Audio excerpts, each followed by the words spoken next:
Je pense que je viens de faire un épisode de démocratie sanitaire puisque je sors du Sénat pour une audition sur l'obésité où effectivement on demandait l'avis des patients, des gens qui vivent avec la pathologie. Donc pour le coup, effectivement, il y avait d'autres personnes qui étaient auditionnées en même temps que moi, hein.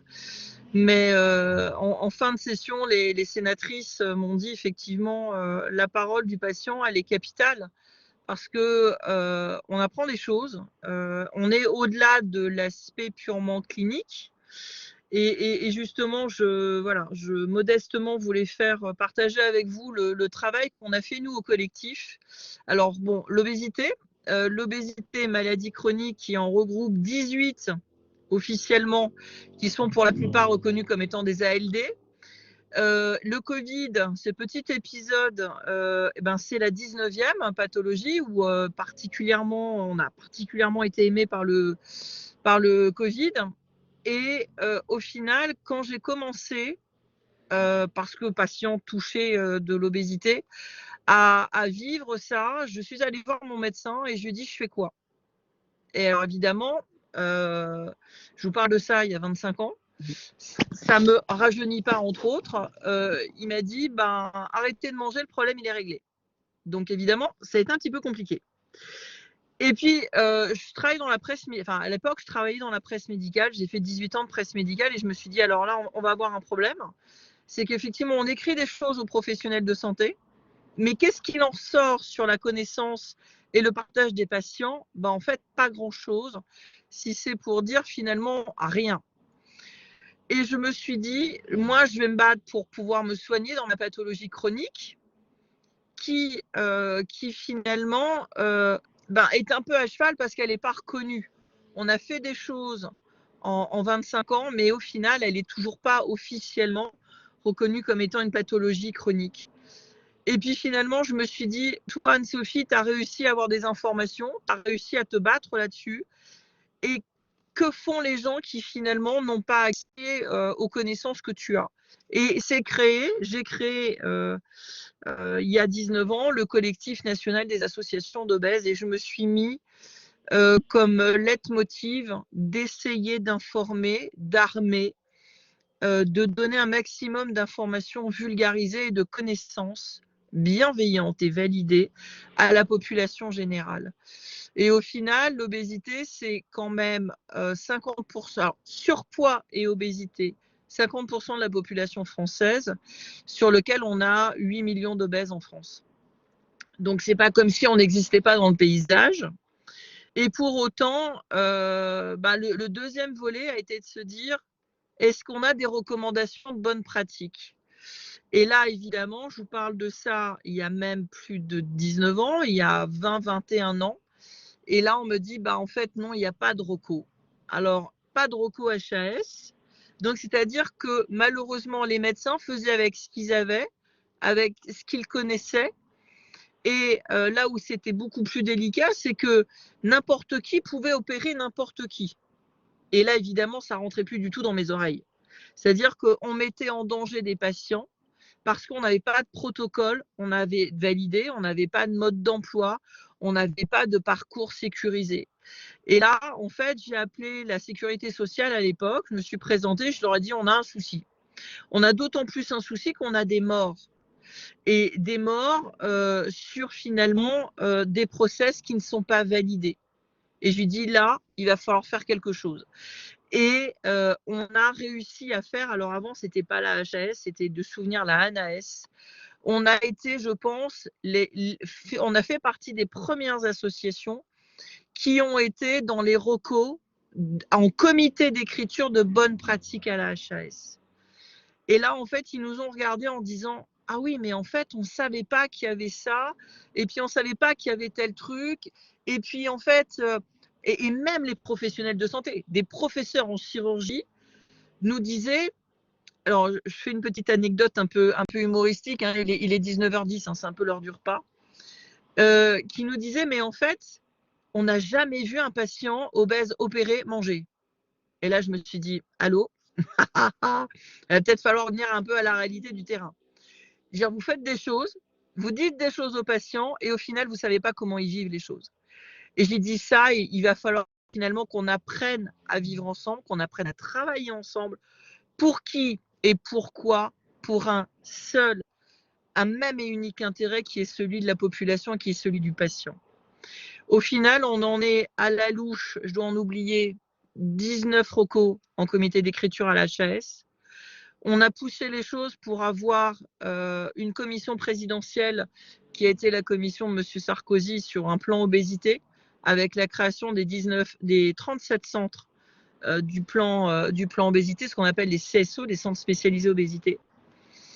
Et puis, on s'est invité aussi parce que les gens ne nous ouvraient pas les portes. On a été force de proposition, malgré le fait qu'on soit des patients. Et j'ai toujours dit à mes associations, le but du jeu, c'est de donner notre expérience malade. C'est comment on peut tirer les choses vers le haut. On est une maladie chronique, il va falloir vivre avec cette maladie chronique, mais pour autant, on peut faire de très belles choses et on peut aussi éviter que d'autres tombent dans le piège. Donc en fait, c'est cette espèce de passation de relais, d'informations, et toujours avec la bienveillance. Et je dis toujours à mes associations, ne vous substituez pas à des soignants. Nous ne sommes pas des soignants, nous sommes des soignés. Pour autant, il y a un travail d'équipe qui est hyper important, qui est colossal, parce que parfois on intervient dans des RCP, parce que le patient va nous dire des choses à nous, qu'il ne va pas dire aux professionnels de santé, parce qu'il a peur de le déranger, parce que la consultation, elle va être courte, parce qu'il va se dire, mais je vais lui dire un truc, mais en fait, le pauvre, il a bien d'autres choses à travailler et en fait, je vais le déranger. Or, cette information peut être capitale dans son parcours de soins. Donc, en fait, l'association, elle arrive en complément et j'ai envie de dire en bienveillance pour le patient et pour le soignant sur ce qui est bien dans l'intérêt du patient. Et au final, on se retrouve aussi finalement à être dans les écritures des comités de pilotage de direction des feuilles de route obésité au ministère de la Santé. Et puis, on est au PNNS 4. Et puis, on est au Parlement européen de Bruxelles. Et puis, on est au CSA qui est devenu ARCOM.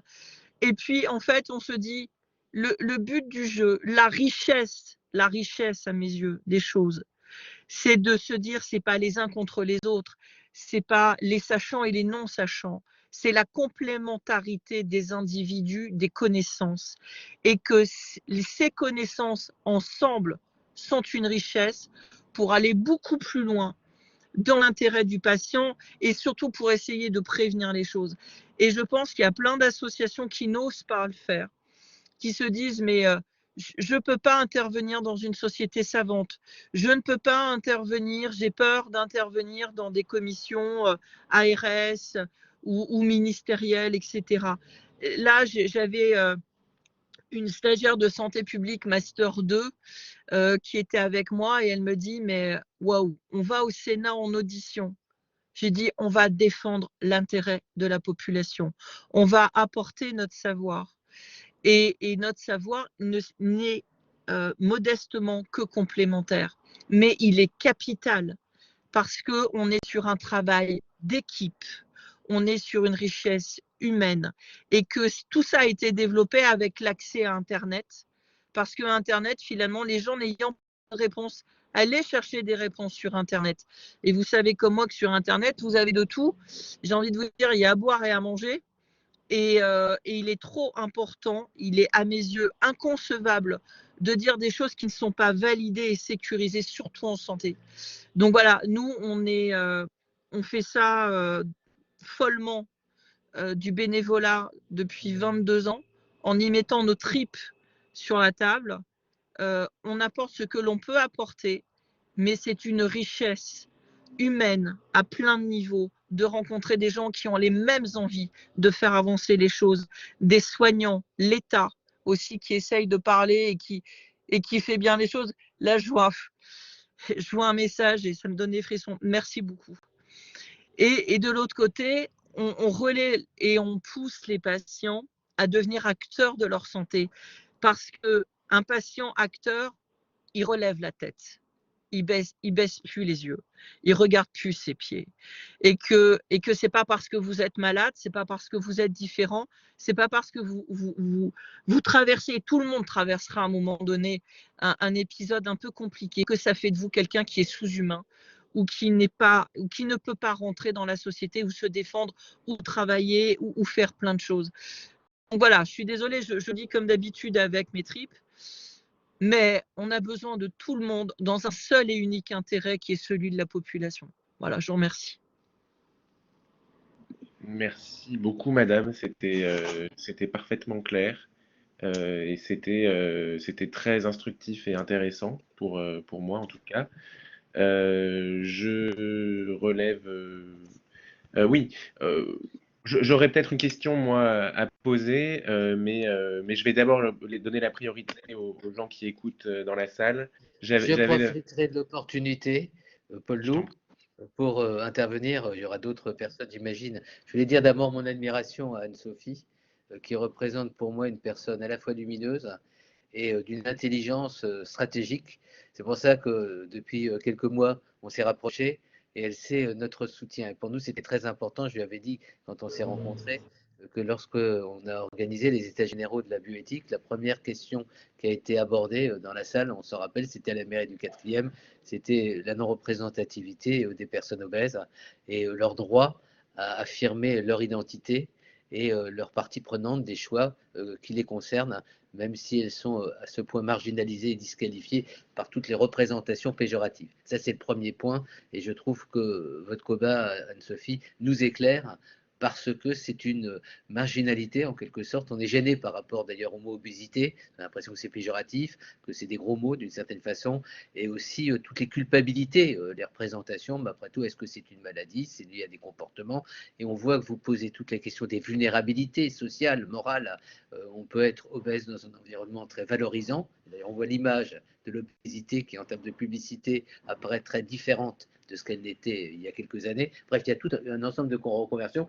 C'est le regard et l'intelligence que vous portez sur cette réalité qui, à mon avis, est quelque chose d'important pour notre société. La vraie question que je voulais juste vous poser, Anne-Sophie, donc, toute notre reconnaissance pour votre combat éthique et continuons à travailler ensemble. Vous avez beaucoup à nous apporter. Je pense que réciproquement aussi, on peut s'apporter des choses.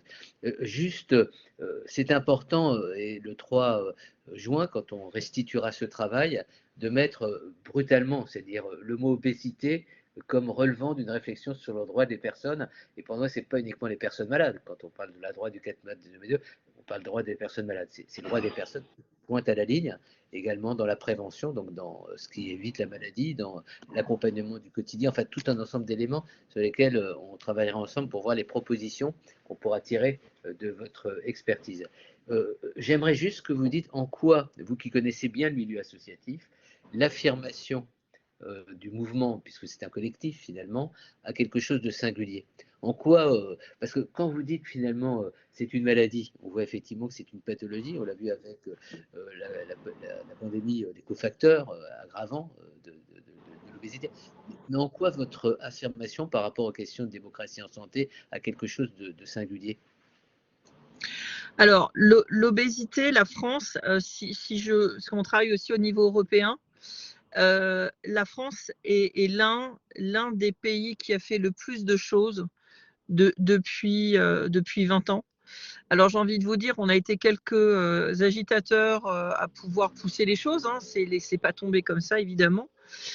Et de l'autre côté, finalement, il n'y a pas, l'État français n'a à ce jour pas dit officiellement qu'il reconnaissait l'obésité comme étant une maladie.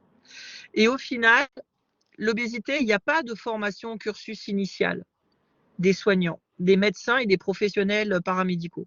C'est-à-dire qu'on a des médecins et des spécialistes en médecine qui sortent du cursus initial, et ça a été encore redit cet après-midi au Sénat, avec 2 heures facultatives en formation.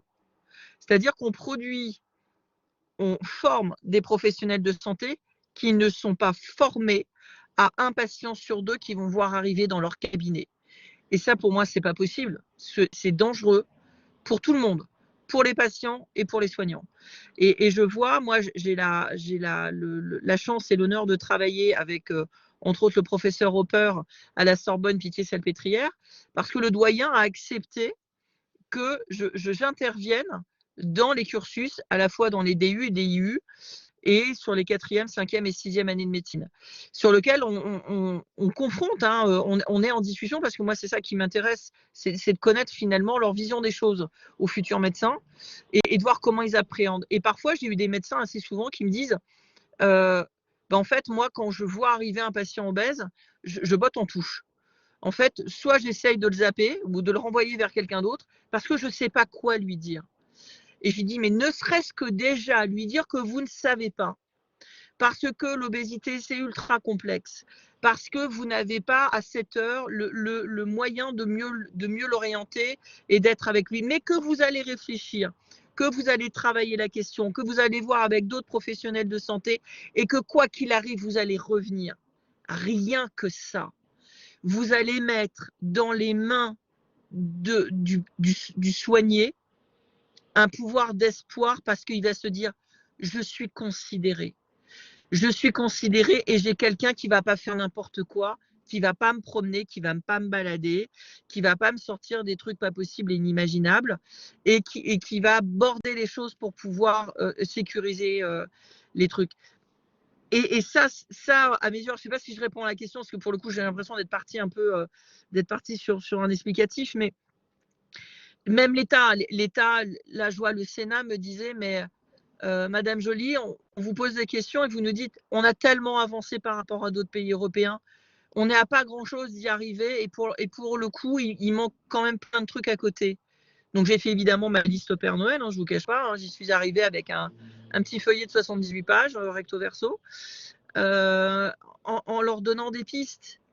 C'est en disant les choses, en Non, mais co-travaillant. je comprends Anne-Sophie, je ne veux pas prendre la parole, mais juste d'abord vous Dites-moi. remercier. Il y en a d'autres qui veulent intervenir, j'imagine, mais je pense que dans notre approche démocratie en santé, ce qui est important, c'est la diversité des expertises, la diversité Oui. des savoirs. Ce n'est pas le savoir de la personne malade en soi. Et de tout ramener à des concepts généraux en disant la vulnérabilité, les dépendances, etc. Et ce qui est impressionnant dans votre démarche et dans d'autres démarches, mais il y a un renouveau, à mon avis, et on en a discuté avec l'équipe à plusieurs reprises, il y a un renouveau à la fois de la pensée et de la pratique associative. Et je trouve que, bon, on était avec la loi du 4 mars 2002 plutôt dans les années SIDA, avec un certain discours. Ensuite, il y a eu les états généraux des patients atteints de cancer. Donc, bon. Et là, on sent qu'il y a un renouvellement, je dirais, à la fois conceptuel et générationnel, et j'allais dire en thématique. Et il faut qu'on soit très attentif dans notre perspective, puisque notre but à l'espace éthique, c'est de dire on va être contributif d'une révision de cette loi du 4 mars 2002, mais avec toutes les novations. Et l'innovation, ce n'est pas uniquement les nouvelles technologies, c'est aussi une nouvelle culture. Et je trouve que, par exemple, il y a une culture de l'obésité, pour prendre un exemple précis. On a vu, et je termine sur ce point parce qu'on pourra détailler, et ça nous a beaucoup impressionné avec Ding Dang Dong, l'association des personnes qui donnent la culture aussi, la culture hein, au sens culturel du terme, qu'ils ont développé pour appréhender une maladie évolutive dramatique. Voilà. Et je pense que tous ces champs, ce renouveau, doit apparaître dans nos propositions. C'est pour ça qu'il faudra qu'on réfléchisse au maximum. Oui, je suis complètement L'originalité, d'accord. il y a à la fois la singularité d'un combat, son universalité, on est d'accord là-dessus, ce qu'on a de commun, mais je pense qu'il faut aussi accentuer les singularités. Et nous, on ne savait rien, on s'en est parlé, Jamine, ça m'avait beaucoup frappé, mais j'ai discuté avec un brancardier, enfin je veux dire, qui amenait vers le bloc opératoire des personnes qui étaient en situation d'obésité, toutes les problématiques pendant une intervention chirurgicale, comment on les place, comment on est respectueux, comment on peut être très rapidement irrespectueux, l'histoire de la patate chaude, c'est pas moi qui vais m'en occuper, etc., etc. Le malaise, et aussi pour nous en éthique médicale, après tout, il l'a bien voulu. Donc toute la culpabilisation, Ah, mais le c'est ça. jugement, le C'est ça. regard péjoratif, elle ne se maîtrise pas, il ne se maîtrise pas. Donc tous ces éléments, à mon avis, et je termine là-dessus, m'incitent à penser que vous, à travers votre militantisme, vous pouvez produire aussi une intelligence de la démocratie en santé.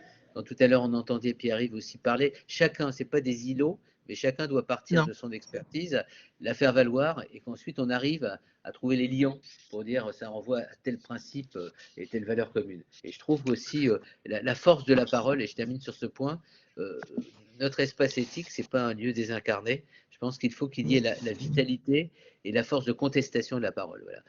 Il y a quand même des associations aujourd'hui qui se sont un petit peu démonétisées parce qu'elles se sont installées, j'allais dire, dans des habitudes, dans des pratiques, dans des relations avec les institutions. Il faut se renouveler. Voilà.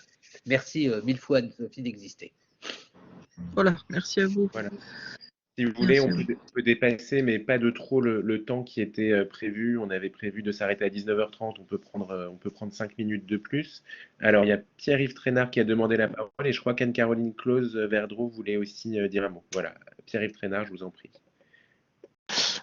Juste pour prolonger ce que vient de dire Emmanuel Hirsch et Anne-Sophie Joly sur le nouveau rôle, je dirais, des associations, c'est d'interpeller, je dirais, le système de santé globalement pour sortir d'une centration soit sur les soins, soit sur le social, soit sur l'aide, soit sur la médiation, et plutôt d'aller reconnaître des fonctions qui sont liées aux postures, aux capacités. Je veux dire, quand vous parlez de Ding Dang Dong, voilà une association qui travaille énormément sur les postures et les capacités que peuvent apporter les personnes et les entourages des personnes malades, que ce sont des fonctions qui sont liées aussi à des situations de vie avec la maladie.